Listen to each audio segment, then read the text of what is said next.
তোমরা আল্লাহর পরিবর্তে যাদের ইবাদত করছো, যাদের সামনে মাথা নত করছো, যাদের কাছে প্রার্থনা করছো, যাদেরকে তোমরা কাপড় পরাচ্ছ, শাড়ি পরাচ্ছ, গয়না পরাচ্ছ, দামি দামি খাবার দিচ্ছ, লা ইয়াখলুকু যুবাবান ওয়ালা ইজতামাউ লা, ওরা সব মিলে একটা মাছিও তৈরি করতে পারে। মুসলমানরা ওয়া ইয়াসমাজারে গিয়ে তারপর দোয়া নেয়, রোগ ভালো হয়ে যায়। ইংরেজরা যখন ভারতবর্ষ দখল করেছিল, তারা মুসলিমদের হাত থেকে ক্ষমতা নিয়েছিল। এজন্য তারা জানে ভারতবর্ষে টিকতে হলে আমাদের একদল আলেম দালাল তৈরি করতে হবে।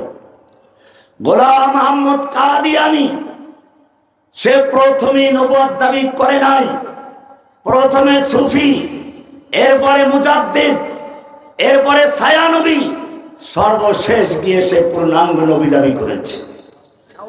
ইংরেজদেরকে তথ্য দিল, যদি ভারতবর্ষে তোমরা টিকতে চাও, ক্ষমতা স্থায়ী করতে চাও, তোমাদের একমাত্র শত্রু, শুধুমাত্র শত্রু হচ্ছে মুসলিম জাতি। আর এই মুসলিম উম্মাহকে ততক্ষণ পর্যন্ত ধ্বংস করতে পারবে না যতক্ষণ পর্যন্ত তাদের মধ্যে কোরআন থাকবে। এই কোরআনকে ধ্বংস করতে হবে, আলেম ওলামাদেরকে ধ্বংস করতে হবে, মাদ্রাসা মসজিদ বন্ধ করতে হবে, তবেই কেবলমাত্র তোমরা ভারতবর্ষে স্থির হতে পারবে। ইতিহাস সাক্ষী, ডক্টর কামসন একজন ইংরেজ দার্শনিক এবং ঐতিহাসিক, তিনি লিখেছেন এরপর থেকে শুরু হলো ওলামায়ে কেরামদের হত্যা করা, ওলামায়ে কেরামদেরকে জীবন্ত অবস্থায় শুকরের চামড়ার ভিতরে ঢুকিয়ে ঘোড়ার পায়ের সঙ্গে বেঁধে দৌড়ানো হয়েছে। খায়বর থেকে চাঁদনী চক পর্যন্ত দিল্লির ট্যাঙ্ক রোডের রাস্তার দুপাশে এমন কোন বৃক্ষ ছিল না যার প্রত্যেকটা ডালে ডালে এক একজন আলেমকে ফাঁসিতে ঝুলানো না হয়েছিল। 3 লক্ষ কোরআনে কারীমকে একাত্র করে প্রতিদিন দিল্লি শাহী মসজিদের সামনে আগুনে পোড়ানো হয়েছে। মাদ্রাসাগুলো আগুন দিয়ে পুড়িয়ে দেওয়া হয়েছে, মসজিদগুলোকে ঘোড়া রাস্তা বানানো হয়েছে, ওলামায়ে কেরামদের বড় একটা অংশে মাল্টার দ্বীপে নির্বাসনে দেওয়া হলো। এমনি ভাবে ওলামায়ে কেরামদের ধ্বংস করা হলো। তারপরও দেখা গেল যে না, ভারতবর্ষ থেকে ইসলামের জাগরণ ধ্বংস হওয়া দূরের কথা, আরো দাবানলের মতো ছড়িয়ে যাচ্ছে। গোটা ভারত জুড়ে ইংরেজ বিরোধী আন্দোলন ছড়িয়ে যাচ্ছে। আবার দালালদেরকে ডাকলো, তোমাদের পরামর্শ অনুযায়ী কোরআন পড়িয়েছি, আলেমদের হত্যা করেছি, মাদ্রাসা মসজিদ বন্ধ করে দিয়েছি, তারপরে মাদ্রাসা মসজিদ যাতে চলতে না পারে সেজন্য মসজিদ মাদ্রাসার অর্থ সমস্ত সম্পত্তি হিন্দুদেরকে জমিদারি দিয়েছি, বড় তারপরও কেন ইংরেজ বিরোধী আন্দোলন থেমে যাচ্ছে না, আরো চাঙ্গা হচ্ছে, ছড়িয়ে পড়ছে গোটা ভারত জুড়ে।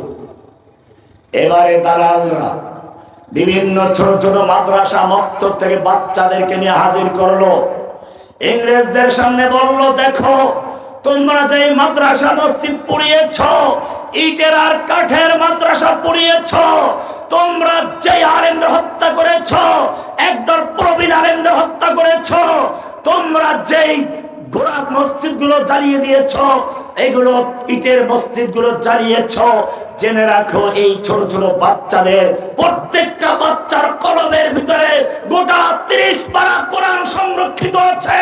এই কোরআনকে তোমাদের পক্ষে ধ্বংস করা সম্ভব নয়। ইন্না নাহনু নাযালনা যিকরা ওয়া ইন্না লাহু লাহাফিজুন। বলে তাহলে কি করা যায়? এইবার সবচেয়ে জঘন্য খেলা শুরু হলো। আলেমদের হত্যা করলে একদল হত্যা করেছে, আর এক দল তৈরি হবে, কিন্তু তারা এবারে পরিকল্পনা নিল কিছু দালাল তৈরি করার জন্য। এজন্য আপনারা দেখবেন ভারতবর্ষের ইসলামের ইতিহাস বলতে গেলেই কেবল চলে আসে সুফি সাধকদের মাধ্যমে ইসলাম প্রচারিত হয়েছে। কেবল দেখবেন সিনেমাগুলোতে, ভারতের সিনেমাগুলোতে মুসলমানরা ওই মাজারে গিয়ে তারপর দোয়া নেয়, রোগ ভালো হয়ে যায়, যুদ্ধে বিজয় লাভ করে। কেবল মাজার কেন্দ্রিক করার জন্য একটা চক্রান্ত হয়েছে। এর কারণ হচ্ছে এই মাজারপন্থী, বাউলপন্থী আর এইরকম ভাবে যারা মূর্তি পূজার পরিবর্তে হিন্দুরা যেমন মাটির উপরে রেখে মূর্তি পূজা করে, ওরা ওদের ধর্মের আল্লাহর ওলি যারা, ওদের ভাষায় যারা ওদের ধর্মের আল্লাহওয়ালা পীর বুজুর্গ যারা, এদের মারা গেলে পরে মূর্তি বানিয়ে তারপরে সেই মূর্তিকে শাড়ি পরায়, কাপড় পরায়, টাকা দেয়, পয়সা দেয়, খাওন দেয়। এমনি ভাবে মুসলিমদেরকে শেখানো হলো তোমরাও তোমাদের ওলি বুজুর্গদেরকে মূর্তি তো তোমরা তৈরি করতে পারবে না, কারণ সরাসরি কোরআনের বিরুদ্ধে করা হচ্ছে। সেজন্য তোমাদের একটা কৌশল শিখিয়ে দেই, আমরা যেরকম ভাবে আমাদের আল্লাহর ওলিদেরকে পীর বুজুর্গদেরকে মাটির উপরে মূর্তি রেখে তারপরে পূজা করি, ঠিক তোমরাও তোমাদের পীর বুজুর্গ মারা গেলে মাটির নিচে রেখে মাজার বানিয়ে তারপরে আমরা যেরকম মূর্তিকে কাপড় পরাই, তোমরা মাজারকে চাঁদা পরাও। আমরা যখন মূর্তির সামনে সেজদা করি, তোমরা মাজারে গিয়ে সেজদা করো। আমরা মূর্তির নামে মান্যত করি, তোমরা মাজারের নামে মান্যত করো। আমরা মূর্তির নামে পশু জবাই করি, তোমরা মাজারের নামে পশু জবাই করো। আমরা মূর্তিকে টাকা পয়সা দেয়, খাওন দেয়, তোমরা ওদেরকে খাওন দাও। তাহলে আর তোমাদের মধ্যে আমাদের মধ্যে কোনো ভেদাভেদ থাকবে না। এই জন্য কোরআনের একটা আয়াত আমার কাছে খুবই চমৎকার মনে হয়। কেন আল্লাহ এটা বললেন? কি সুন্দর আয়াত! কোরআন আল্লাহর কালাম। কোরআন কার কালাম? কালাম মানে কথা, বাণী। কোরআন আল্লাহর কালাম। সরাসরি আল্লাহ মানুষের সঙ্গে কথা বলেন। যখন আল্লাহ কোরআনে বলেন ইয়া আইয়ুহান নাস, তার মানে হচ্ছে তুমি হিন্দু হও, বৌদ্ধ হও, খ্রিস্টান হও, মুসলিম হও, যেই হও না কেন, তোমার সঙ্গে সরাসরি আল্লাহ কথা বলছেন। কোরআন যখন বলে ইয়া আইয়ুহাল্লাযীনা আমানু, তার মানে হচ্ছে হে ঈমানদারগণ। এবারে শুধু ঈমানদারদের সঙ্গে আল্লাহ সরাসরি কথা বলছে। আমি আমার জীবনের একটা অত্যন্ত গুরুত্বপূর্ণ কথা আমি বলছি। জেলখানায় আমাকে রাখা হয়েছিল প্রথম কয়েক বছর এমন এক জায়গায়, সামনে একটা 6 তলা বিল্ডিং সম্পূর্ণ খালি, শতাব্দী বিল্ডিং, পিছনে আর একটা সৈকত 6 তলা বিল্ডিং খালি, মাঝখানে একটা বিল্ডিং শৈবাল, এটার 4 তলার ব্যাক সাইডে আমাকে রাখা হলো। সামনের দিকে খালি, পিছনে খালি, ডানে দেওয়াল, বামে দেওয়াল, এমন এক জায়গায় রাখা হলো। আমার রুমের সামনে বিশাল একটা মৌচাক এসে বাসা বাঁধলো, হাজার হাজার কবুতর আমার আশপাশে থাকে। এমন এক জায়গায় রাখা হলো যেন কারো সঙ্গে কথা বলা না যায়। আমার তখন মনে পড়লো আমাদের ইমাম আহমদ ইবনে হাম্বল রাহমাতুল্লাহি আলাইহি কারাগার থেকে ঘোষণা করেছিলেন আল কোরআন কালামুল্লাহ, কোরআন হচ্ছে আল্লাহর কথা। আমি বললাম বাহ, পেয়ে গেছি। মানুষের সঙ্গে আমাকে কথা বলতে দেওয়া হবে না, প্রয়োজন নাই জেলখানার চোর বাটপারদের সঙ্গে কথা বলার। আমার যদি কথা বলতে হয়, সমস্ত কথা বন্ধ করে দেওয়া হয়, আমার আল্লাহর সঙ্গে কথা বলা বন্ধ করা যাবে না। আমি আল্লাহর সঙ্গে কথা বলার জন্য কোরআন হিফজ করা শুরু করে দিয়েছি।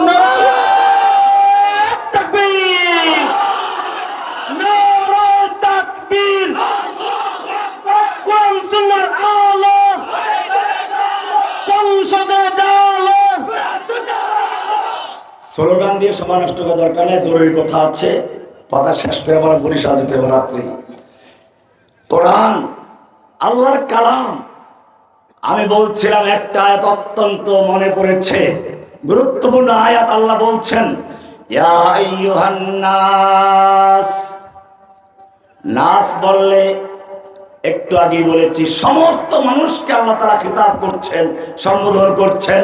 তুমি হিন্দু হও, মুসলমান হও, বৌদ্ধ হও, তুমি যেই হও না কেন, ইয়া আইয়ুহান নাস দুরিবা মাসালুন ফাসতামিউ লাহ, তোমাদের জন্য একটা মিসাল পেশ করা হচ্ছে। দুরিবা মানে আঘাত করা হচ্ছে, দরাবা ইয়াদুল মানে মারা। তো এখানে আল্লাহ মিসাল দিয়ে মারবেন মানে কি?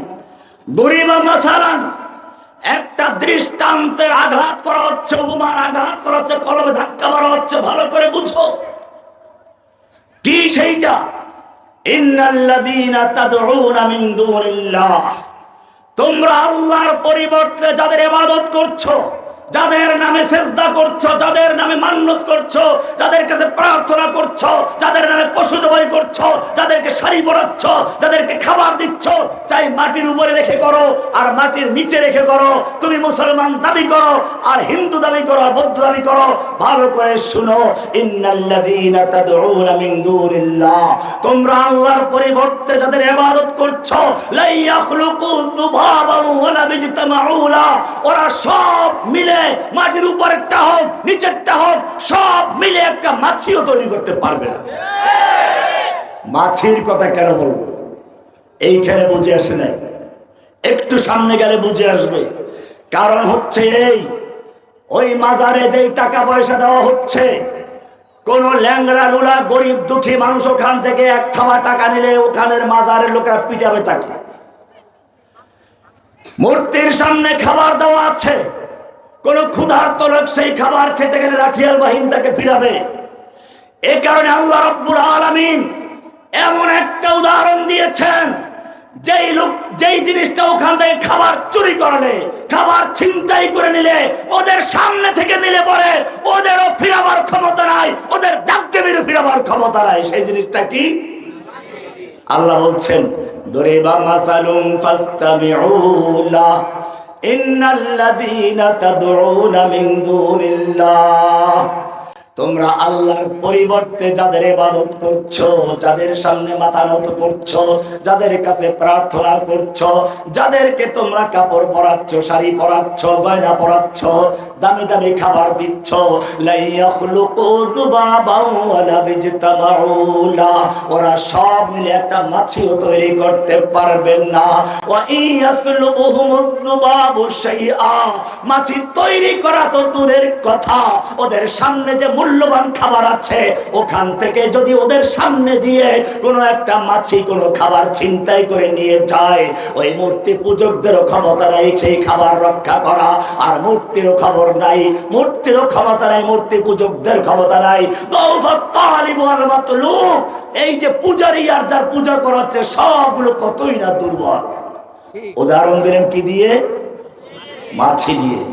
এটা এজন্য আল্লাহ সুবহানাহু ওয়া তাআলা, আমি বলছিলাম কোরআন কথা বলে, আল্লাহর কালাম মানুষের সঙ্গে কথা বলে। কোরআন মানুষের সমাধানের জন্য আগমন করেছে। এই কোরআনকে বলা হয়েছে নূর, কদ জাআকুম মিনাল্লাহি নূরুন ওয়া কিতাবুম মুবিন।